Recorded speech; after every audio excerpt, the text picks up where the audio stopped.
জুলাই অভ্যুত্থানের অন্যতম আলোচিত কর্মসূচি বাংলা ব্লকেড।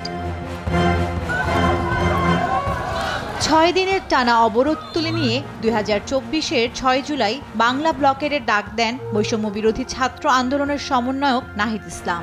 আসে অনির্দিষ্টকালের জন্য বিশ্ববিদ্যালয় ও কলেজে ক্লাস ও পরীক্ষা বর্জনের ঘোষণা।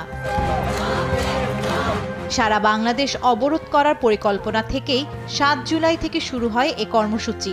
শুধু শাহবাগ মোড় নয়, সায়েন্স ল্যাব, চাংখারপুল, নীলক্ষেত, মতিঝিল সহ প্রতিটি পয়েন্টে বিশ্ববিদ্যালয় ও কলেজের শিক্ষার্থীরা নেমে আসে, বন্ধ করে দেয় যান চলাচল। প্রায় জুলাইয়ের প্রথম ১ তারিখ থেকেই ৫ তারিখ পর্যন্ত বিভিন্ন ধরনের কর্মসূচি, মাঠের কর্মসূচি দেওয়া হয়েছিল। এরপরেও দেখতে পাচ্ছিলাম যে কোনোভাবেই সরকার আমাদের দাবি মেনে নিচ্ছে না।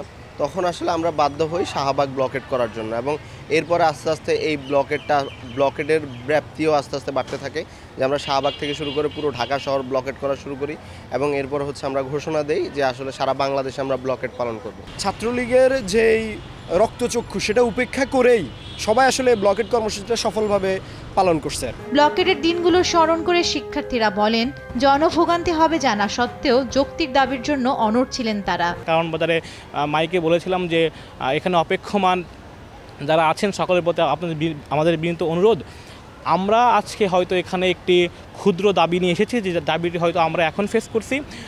আপনাদের সন্তান যখন বড় হবে তখন আপনারাও একই দাবিতে হয়তো বা আপনাদের রাস্তা দাঁড়াতে হবে। সুতরাং বারংবার নয়, আমরা একটিবারই এই আন্দোলনকে সামনের দিকে নিতে চাই। রাজধানীর গুরুত্বপূর্ণ মোড় ব্লক করায় স্থবির হয়ে পড়ে পুরো রাজধানী। এমনকি গুরুত্বপূর্ণ মহাসড়ক অবরোধ করে জাহাঙ্গীরনগর বিশ্ববিদ্যালয়, কুমিল্লা বিশ্ববিদ্যালয়, শাহজালাল বিজ্ঞান ও প্রযুক্তি বিশ্ববিদ্যালয় সহ সারা দেশের বিভিন্ন সরকারি বিশ্ববিদ্যালয়ের শিক্ষার্থীরা। কোটার যৌক্তিক সংস্কারে দাবি আদায়ের জন্য ক্ষমতাসীন সরকারের উপর চাপ প্রয়োগ করতে বাংলা ব্লকেডের মতো অভিন্ন কর্মসূচি লেখা থাকবে জুলাই অভ্যুত্থানের ইতিহাসের পাতায়। তারা জান্নাতুল মোহনা, দেশ টিভি, ঢাকা।